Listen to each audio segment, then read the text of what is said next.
Hi, this is Lance at the My Four Sons warehouse. Today we're going to show you how to care for your battery and also all aspects of the electric use of your M4.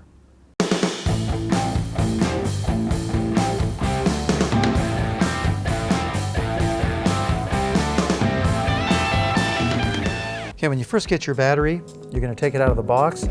Make sure that the J2 terminals are bent at least 15 degrees off the surface of the battery so that it makes good contact with the spring plates inside.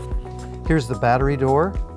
Push down on the upper tab, pry it off, pop your battery in, push it real, get a lot of force to drive it in there and make sure it engages the plates.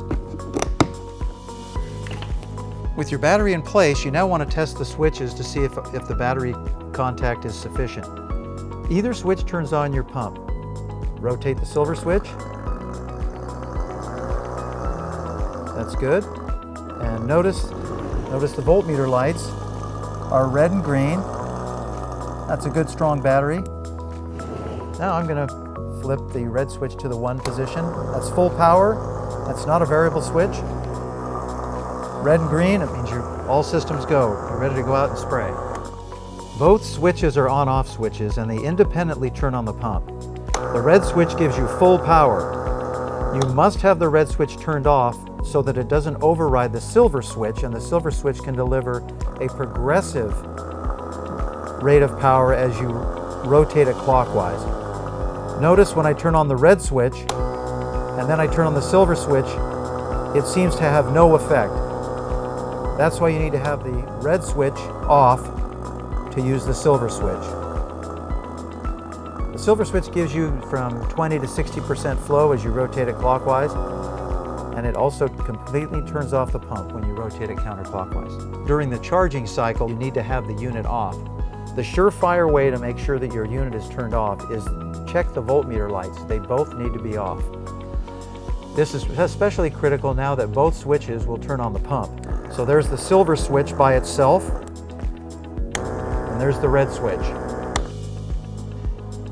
When you first get the charger out, and by the way, the first thing we want to emphasize is this is the plug that belongs to the charger. It looks like an AC plug. Do never plug an AC plug into the port, or it's very bad for your system. It's not designed for 110 volts, only 12 volts from the charger. So without being plugged in the charger box, LED has no color. Okay, I'm going to go and plug it in now and watch the color of the light on the charger box. You end up with the green or amber color, and that's a sign that your charger is good. If that color is red or no color, your charger is not good. With your charger plugged into the AC and you've got a green light showing on the charger LED, open up the panel door, plug in the 3-prong connector, female, and watch the color on the LED of the charger box turns red. That's a good sign. That means the box has a connection to the battery. It's delivering 1 amp. It's also measuring the voltage on the battery. Once your battery reaches something around 13.8 to 14 volts, that light will turn green, meaning that your battery is completely charged and it's also in good condition. If that light, when you plug it in, begins flashing, that's an indication that there's something wrong with your battery. It may be low voltage, it may be maybe broken cells, something isn't right, and the circuit is trying to tell you that it probably will not be able to charge that battery successfully. If when you plug the charger into the panel, that light never changes color from green, there is a good indication that your battery is not making contact with the charge panel.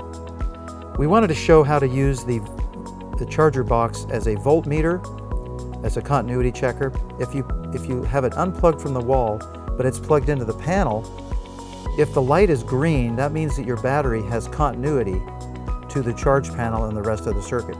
If there's no color, that's an indication that you have a discontinuity. There's either a loose wire or the J2 terminals, there's a gap between that and the spring plate. Some other reason, maybe even a fuse is blown. The charge panel on your M4 has an active fuse and a spare fuse. This fuse is the one that's completing the circuit, and this one is a spare in case this fuse blows. You'll want to double check this fuse in case for some reason the unit doesn't turn on, or in case you've accidentally plugged AC into the plug. And I'll show you how to install this. It's a friction fit. Make sure they both clear.